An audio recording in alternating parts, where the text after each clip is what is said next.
Bonjour tout le monde, aujourd'hui je vais vous montrer un étirement pour les ischio-jambiers assez classique. L'étirement, on est assis sur les fesses et on penche vers l'avant, on va appeler la pince.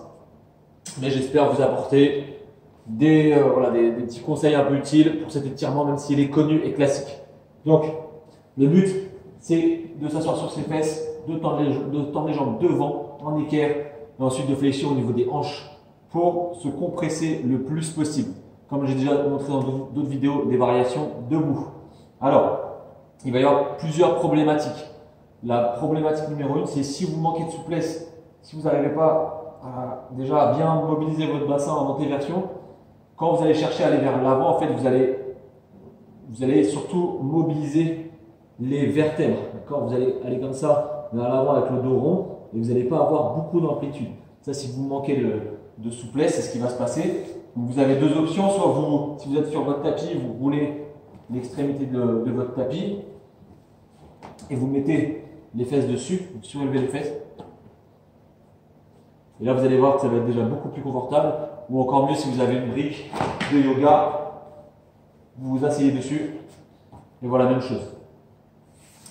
Donc, ensuite, ce qui va se passer, donc, le but, c'est vraiment d'être le plus compressé possible, c'est-à-dire d'avoir le ventre collé aux cuisses, peut-être même la poitrine collée aux cuisses.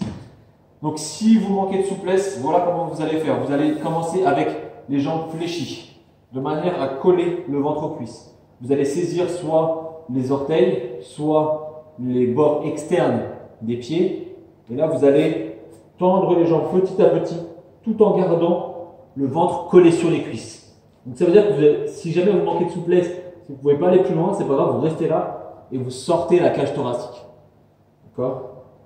Vous essayez ensuite de respirer calmement. Vous prenez une inspiration par le nez et vous allongez l'expiration. C'est vraiment important d'allonger l'expiration. C'est vraiment l'expiration qui permet de calmer le système nerveux. Et donc sur chaque expiration, vous essayez de tendre un tout petit peu plus les jambes tant que le ventre reste collé aux cuisses.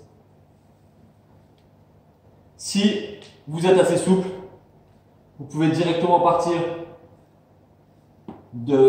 avec les jambes tendues devant vous. Vous inspirez, vous grandissez et vous expirez, vous allez chercher vers l'avant. C'est important de ne pas visualiser une descente. Si vous pensez à descendre, vous allez arrondir le dos. Si vous pensez vraiment aller vers l'avant, vous allez faire le bon mouvement qui va être de fléchir au niveau des hanches. Vous allez pousser vos fesses vers l'arrière et en même temps, vous allez tirer les mains vers l'avant. Et d'ici, vous pouvez saisir soit les orteils, encore une fois, soit les bords externes des pieds. Et là, vous compressez le plus possible. Pour ceux qui veulent aller plus loin, vous pouvez essayer d'entrecroiser, d'attraper vos poignets derrière les pieds. Sinon, vous pouvez prendre une brique pour aller plus loin, la mettre sur les plantes de pied. Et le but, c'est le même, vraiment de se relâcher complètement, de travailler avec sa respiration, avec son expiration surtout, pour à chaque fois aller un tout petit peu plus loin. Pensez également sur chaque expiration, c'est important, à rentrer le ventre. D'accord? Ça va permettre de créer de l'espace et d'aller de plus en plus loin. Sinon, vous allez être gêné en fait par votre ventre. Ensuite, une question qui revient souvent, c'est est-ce qu'on doit avoir les pieds flex ou les orteils qui pointent vers l'avant? Alors ça, il n'y a pas de mieux. Après, il y a des notions parfois esthétiques avec les pieds pointés. On va dire que c'est plus joli. Mais sinon, en termes d'étirement, il n'y a pas de règle. Simplement, vous allez remarquer que quand vous le faites avec les pieds flex, vous allez évidemment tirer en même temps les mollets.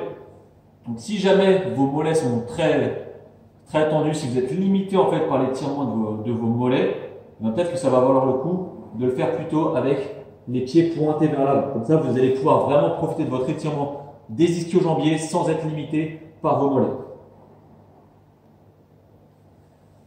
L'inverse est aussi vrai, ceci dit, si vous voulez en profiter parce que si vous manquez de souplesse au niveau des chevilles et que vous avez les mollets très raides, ça peut être aussi une bonne occasion pour tirer sur vos mollets, donc vous tirez les pointes de pied vers vous encore plus avec vos mains. Il n'y a vraiment pas de règle, c'est à vous de voir vraiment ce qui vous convient de mieux. Voilà, j'espère que cette vidéo vous aura plu, vous aura servi. Si vous avez des questions comme d'habitude, vous n'hésitez pas à me les poser en commentaire et je vous dis à bientôt pour une nouvelle vidéo.